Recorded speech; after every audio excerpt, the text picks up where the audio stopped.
Hey everyone, in this video I'll be showing you how to easily beat the Soul Savior Valentin in Code Vein 2. This boss is actually really easy if you do a couple things here. Now, I would recommend bringing Venom on top of a Bayonet here because we got a few multi-hit attacks which do some pretty crazy damage, and Blade Dancer will actually scale up our damage pretty crazy in this boss. Now, there's a few attacks that are kind of annoying to deal with, which I'll cover. That is one of them where it flies up there. The dodge timing is a bit tight for it because it comes out a lot quicker than most of the enemies that we fought in Code Vein 2. This fight, I found the dodging was a bit quicker pace. A lot of the bosses in Code Vein 2 are a bit slower pace.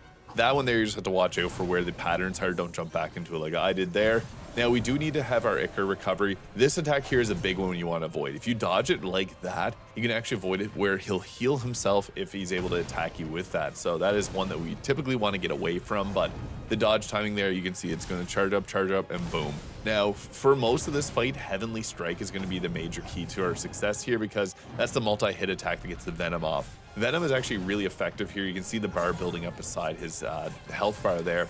But melee attacks and our ranged attacks are going to do this for us. So typically what we want to be doing is using our ranged attacks with the ammunition type. This one here is the Raider's Bayonet, so it has this like beam attack, and that attack there is the drawback strike weapon forme, which gives us our clearance from this enemy. We're typically going to be using just 2 skills and then 2 buffs there. If you're able to break the posture there, that's going to give you your Ichor back.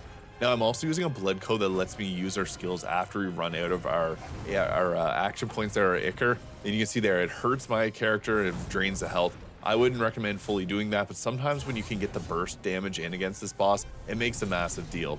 That being the most effective jail here because we're able to use that as a dodge. It gets us out of the way of its attacks, and it's going to give us a bit of extra damage and Ichor over time, which is really useful in this fight because this is a long drawn out one where we need a bit of that mobility from the drawback strike. This attack here is kind of annoying because you're going to dodge with them. I was a bit late. The final one comes a lot quicker than you'd imagine it would. Now, you can see here when he's up high, this is a good time for us to use these shots here. Just be mindful of your stamina and your recovery there. He'll also do this attack here where he has a few blades that'll come out. It's best for most of these attacks, these 2 in particular you just saw, to dodge towards them. The invincibility frames that you get is going to be much more generous in that situation. This beam attack, you want to dodge to the side and see the texture issue that appears there.